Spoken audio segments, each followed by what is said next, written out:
Por la señal de la Santa Cruz de nuestros enemigos, líbranos, Señor Dios nuestro, en el nombre del Padre, y del Hijo, y del Espíritu Santo. Amén.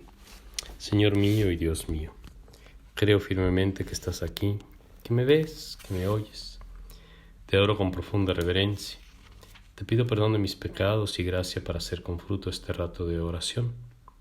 Madre mía Inmaculada, San José mi Padre y Señor, Ángel de mi guarda, intercedan por mí. Se ha comenzado a leer la epístola del apóstol Santiago. Ayer, lunes, escuchábamos la introducción, el saludo y algunas exhortaciones para buscar sabiduría. Y hoy, martes, continúa la lectura hablando de la tentación.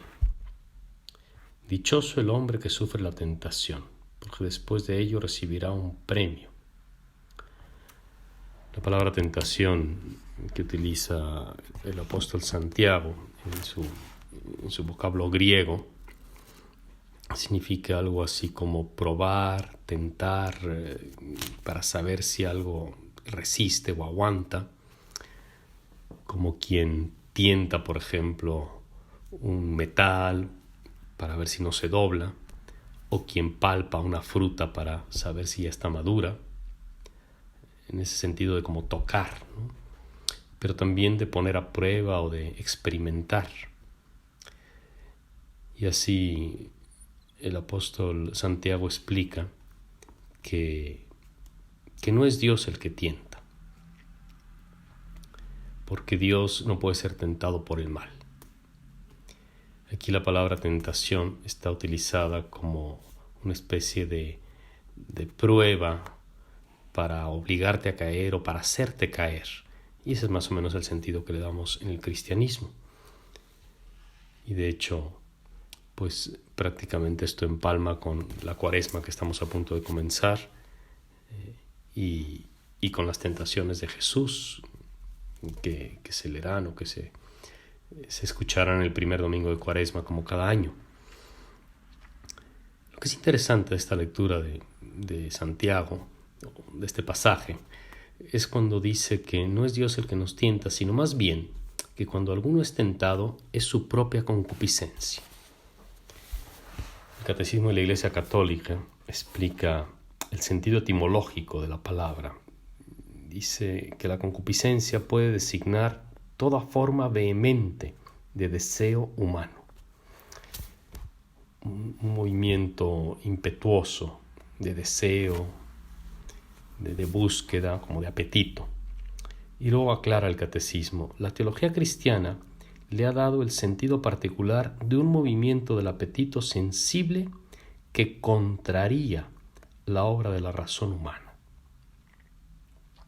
Hay algo en nuestro interior que se mueve alocadamente y que nos saca de lo que es justo, de lo que es razonable, de lo que es recto.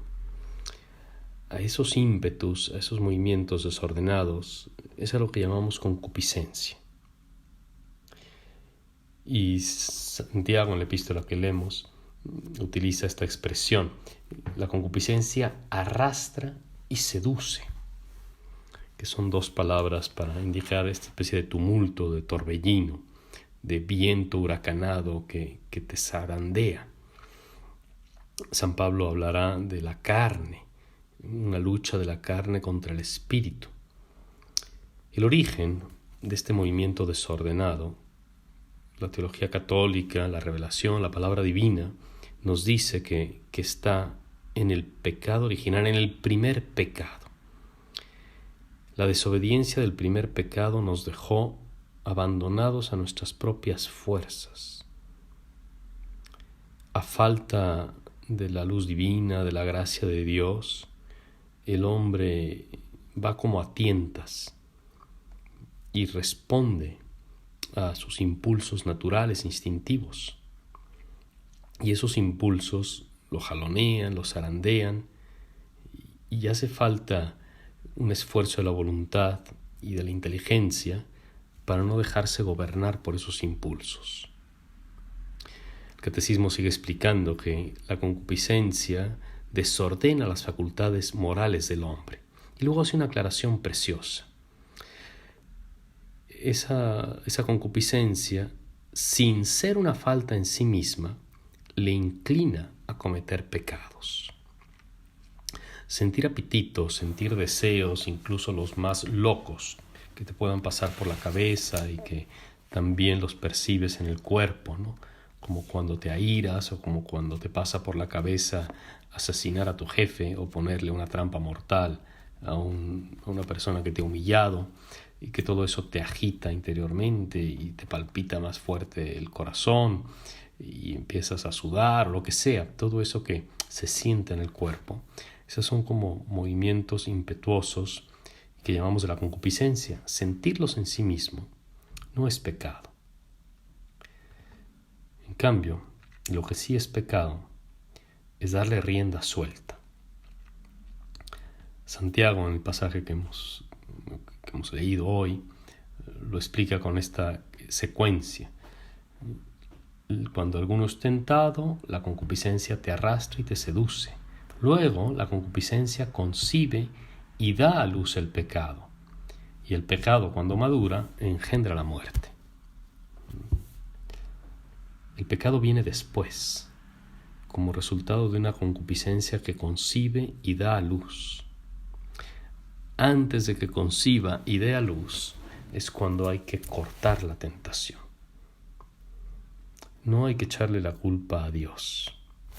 Mucha gente razona equivocadamente y dice, si Dios no quisiera que yo pecase, no permitiría que yo sintiese esto. En realidad no nos engañemos.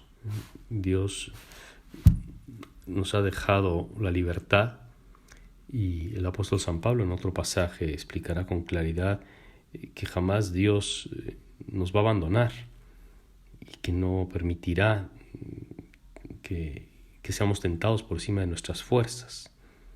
Sí que podemos, como le dijo Dios a Caín cuando andaba cabizbajo. Mira que el pecado ronda y te anda buscando, pero tú puedes vencerlo. No se equivoquen, hermanos, nos dice el apóstol Santiago. Todo beneficio y todo don perfecto viene de lo alto, donde no hay tinieblas. Dios es bueno, y esta es una convicción que debe acompañar nuestra vida espiritual constantemente. La tentación o lo que percibimos como una prueba desde nuestro interior, como una inclinación malsana de toda clase, en todos los registros, en el registro de la búsqueda desenfrenada del bienestar, del placer, de la pereza, la concupiscencia que nos mueve como a querer totalmente estar cómodos en todo momento o poseer toda clase de estímulos que nos hagan sentir bien, todo eso que está en nuestro interior.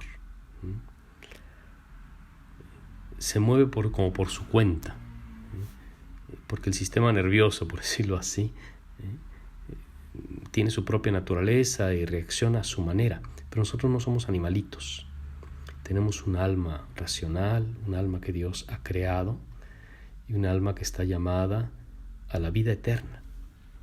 Por su propia voluntad, Dios nos engendró por medio del Evangelio para que fuéramos primicias de sus criaturas.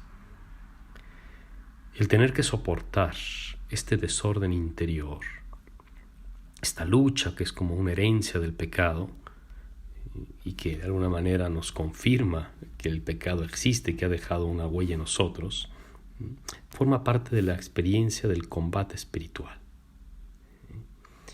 Y es para nuestro bien, para nuestro mérito. Dios ha permitido que se nos quede estos impulsos así desordenados, no para hacernos caer, sino para dejarnos la oportunidad de vencernos, de luchar, de merecer el premio. No son una maldición, sino una condición de debilidad. Pero al mismo tiempo tienen su parte como positiva, ¿no?